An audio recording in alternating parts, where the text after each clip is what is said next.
नमस्कार मित्रांनो, जी के स्टोरी टेलरमध्ये तुम्हा सर्वांचं स्वागत आहे।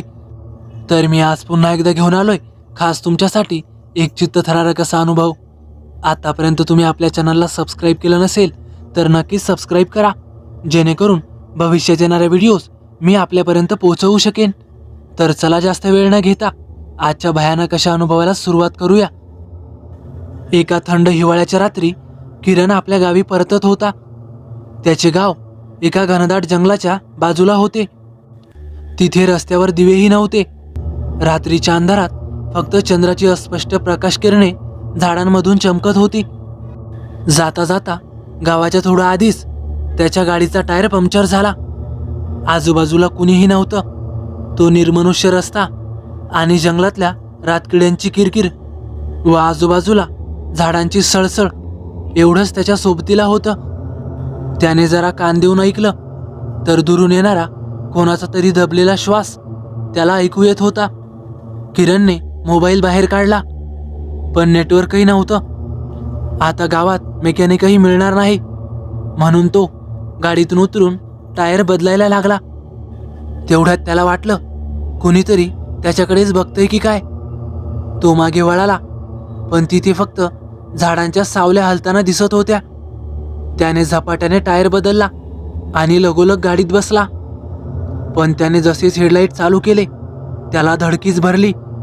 त्याच्यासमोर एक लांब केसांची पांढऱ्या साडीतील बाई उभी होती। तिचे डोळे खोल आणि लाल बुंद होते। तिचा चेहरा अस्पष्ट दिसत होता, त्यामुळे ती नक्की कोण आहे हे काही उमजत नव्हतं। किरणच्या अंगातून एक थंड शिरशिरी गेली।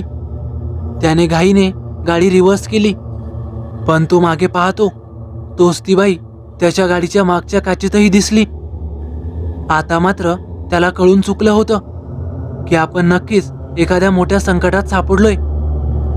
त्याने घाईघाईत गाडी चालू केली आणि गावाकडे धाव घेतली। काही वेळाने त्याने आरशात पाहिलं तर ती बाई गायब झाली होती। गावात पोहोचल्यानंतर त्याने घरच्यांना ही घटना सांगितली। त्यावर आजोबांनी त्याला सांगितलं की अंधाऱ्या रात्रीचं जंगलातून येणाऱ्या बऱ्याच वाटसरूंना ती दिसत असते आणि अमावस्येच्या रात्री तर ती माणसांचा बळी सुद्धा घेते। आपल्या गावातल्या 2-3 जणांना त्या बाईचा अनुभव आलेला आहे। बरंच झालं आज अमावस्या नव्हती, नाहीतर तुझं काही खरं नव्हतं। त्या रात्रीपासून मात्र किरणने कधीच त्या रस्त्यावरून एकट्याने प्रवास केला नाही। पण अजूनही काही लोक सांगतात की ती बाई अजूनही लोकांना दिसते आणि अमावस्येच्या रात्री जो दिसतो त्याचा ती बाई बळी घेते। तर मित्रांनो, कसा वाटला तुम्हाला हा छोटासा अनुभव? आवडल्यास नक्की लाईक करा, कमेंट करायला विसरू नका आणि हो, आपल्या चॅनलला आतापर्यंत सबस्क्राईब केलं नसेल तर नक्कीच सबस्क्राईब करा। तर चला भेटूया पुढच्या व्हिडिओत। धन्यवाद।